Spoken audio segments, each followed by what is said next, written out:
अटल जी को हर कोई सुनना चाहता है। अटल जी की राय हर कोई लेना चाहता था। सत्ता पक्ष हो या विपक्ष, हर कोई अटल बिहारी वाजपेयी की इज्जत करता था। वाजपेयी थे ही ऐसे, बोलते वक्त शब्दों का सही चुनाव और रिसर्च की ऐसी इनपुट डालते थे कि विपक्ष भी उनको ध्यान लगाकर सुनता था। देखिए, जब अटल जी विपक्ष में बोल रहे थे और आई के गुजराल प्रधानमंत्री थे। Good, very good, very good. You are doing very well. Congratulations. Wonderful job.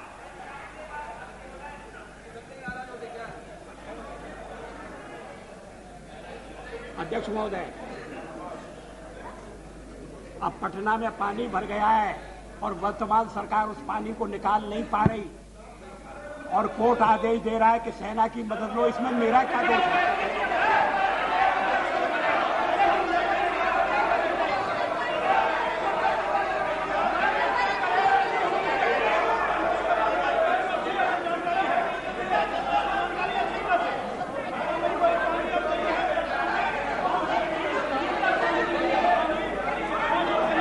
अध्यक्ष महोदय,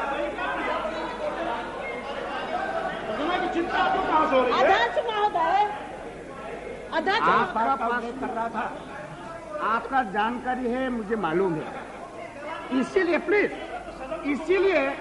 इसीलिए मैंने आपको कहा था, आप नोट कर लीजिए क्या पॉइंट हो रहा है। आप जब जवाब देंगे ना तब आप जवाब दीजिए, आपका जानकारी जितना आपका पास है वो आप बोल दीजिए हाउस में।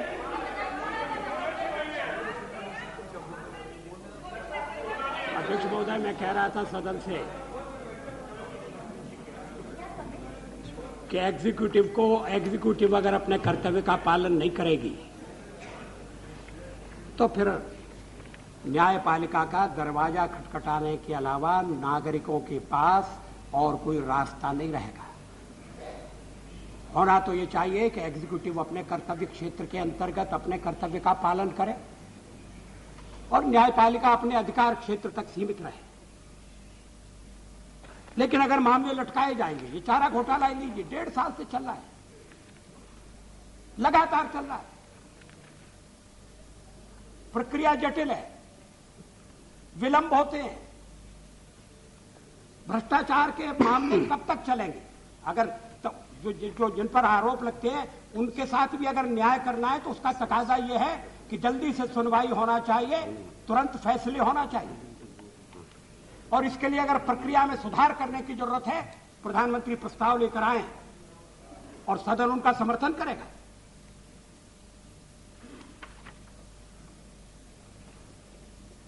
ये जो घोटाला था जिसमें पहले 2 साल पहले लोग घोटाले में लपेटे गए थे,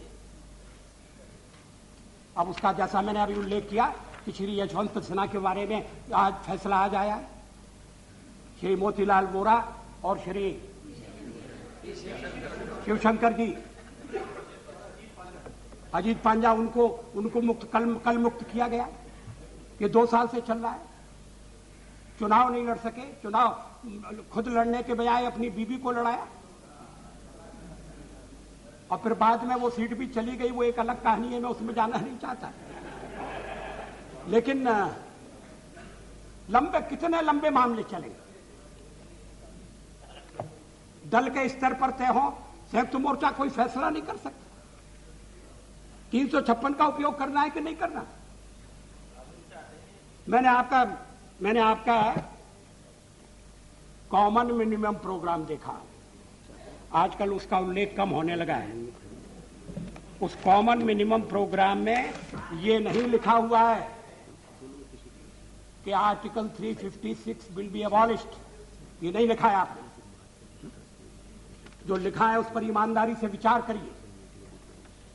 मैं उद्धृत करना चाहता हूं। On the second track, the United Front government will immediately appoint a high-level committee to review and update the recommendations of the Sarkaria Commission. ये ठीक है. The committee will be requested to also to go into the vital question of devolution of financial powers from the central government to the state governments. ये भी बहुत अच्छी बात है. और आर्टिकल 356 के बारे में जो कहा है वो इस प्रकार है, scope of article 356 of the constitution has been interpreted and circumscribed by recent decisions of the Supreme Court. Article 356 will be amended to reflect these decisions and to prevent the misuse of that article. Misuse को रोकने की बात कही गई है। तो क्या बिहार में अगर बिहार में उसका उपयोग किया जाता या किया जाए तो क्या वो दुरुपयोग होता? आखिर जब कोई रास्ता न हो, बिहार और महाराष्ट्र की तुलना मत करिए। अकेले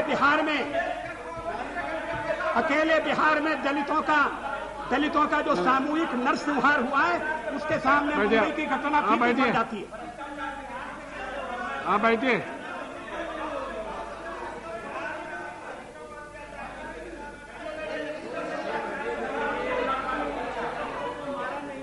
अध्यक्ष महोदय, बिहार में प्राइवेट सेनाएं बनी हुई है और लोगों का कत्लेआम हो रहा है।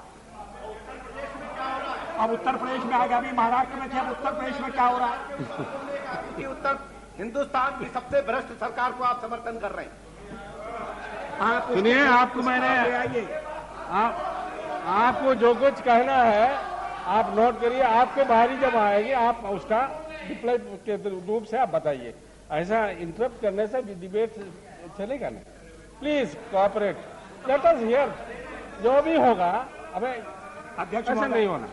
सभापति जी, अंतर होकर के बोला विषयांतर का भी चलेगा ही। तो यहाँ हम लोग बैठे ना, यहाँ तो हम लोग बैठे, विषयांतर का भी क्या हम लोग इसका। तो मैं आगे भाषण नहीं करूंगा। अतुल जी नहीं, मैं नहीं बोलूँ। सभापति जी, मेरा एक निवेदन है। ये तरीका नहीं है। नहीं, 40 मिनट हो गया। हमारे जैसे बहुत से लोग चाहते हैं कि अटल जी अपना भाषण पूरा करें और 40 मिनट में इस तरह टोका टोकी हुई। मैं सम्मानीय सदस्यों से कहूंगा, कोई ऐसी बात नहीं कह सकते हो जिसका वो जवाब नहीं दे सकते। अगर इस तरह चलता रहेगा तो इस विवाद का कोई अर्थ ही नहीं रह जाएगा। मेरा निवेदन है कि अटल जी के भाषण में जो बार बार हस्तक्षेप हो रहा है, मेरी निवेदन अगर स्वीकार करें तो सदस्यों को शांति से सुनना चाहिए और उनको आप समय दीजिए, जो जवाब देना चाहे वो जवाब दें। लेकिन 40 मिनट में अटल जी मुश्किल से 10-5 मिनट बोल सके होंगे, ये अच्छी बात नहीं। तो इसलिए मैं अपील करूंगा सब आदरणीय मेंबरों से कि आपको अगर कोई ऐसी बात हो तो आपके बाहरी आने में आप कुछ रिप्लाई दे सकते हैं। ऐसे टोका टोकी बिल्कुल बर्दाश्त नहीं करूंगा मैं। अब सभापति महोदय, मैं आर्टिकल 356 की चर्चा कर रहा हूं, उसमें मैं कोई आरोप नहीं लगा रहा। ये मैं मांग जरूर कर रहा हूं कि जब सब रास्ते बंद हो गए और कोई रास्ता खुला नहीं है तो फिर इस परिस्थिति का तकाजा ये होगा कि आर्टिकल 356 का उपयोग किया जाए। फिर प्लीज, यूनाइटेड फ्रंट ने भी आर्टिकल 350 को खत्म करने की बात नहीं कही है। ठीक है, इंटर स्टेट काउंसिल बनी है, वो विचार कर रही है और उसका दुरुपयोग रोका जाए, इसका प्रबंध करना जरूरी है। लेकिन अब जैसे बिहार की स्थिति हो गई है, वहां लोकतांत्रिक संस्थाएं चल नहीं रही है, अदालत के सिवा कोई रास्ता नहीं है।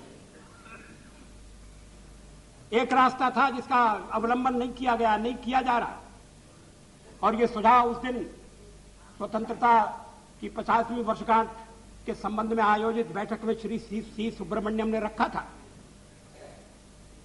उन्होंने कहा कि बिहार में राज्यपाल महोदय ने मुख्यमंत्री के विरुद्ध लगाई जाने वाली चार्जशीट को देखा। मुख्यमंत्री पर जो 4 आरोप लगे हैं और उन पर जब मुकदमा चलाने की मांग हुई तो मुख्यमंत्री पर मुकदमा तब तक नहीं चलाया जा सकता जब तक कि गवर्नर की अनुमति नहीं है। और गवर्नर ने कहा कि आरोप कौन से हैं, चार्जशीट कहां है। 37 दिन तक गवर्नर महोदय उस पर विचार करते रहे। जरूर उन्होंने गहरा अध्ययन किया होगा, विधि शास्त्रियों की राय ली, एडवोकेट जनरल से परामर्श किया और फिर उन्होंने इस बात की इजाजत दी कि ठीक है, प्राइमा फेसी केस है और चार्जशीट लग सकती है। अब इसके बाद क्या गवर्नर महोदय का और कोई कर्तव्य नहीं? क्या उन्होंने ये नहीं सोचा कि चार्जशीट अगर लगा दी जाएगी तो मुख्यमंत्री के पद पर बने रहते हुए किसी व्यक्ति के खिलाफ कहीं भी, और बिहार का, विशेषकर बिहार में साक्ष्य जुटाना एक असंभव काम होगा।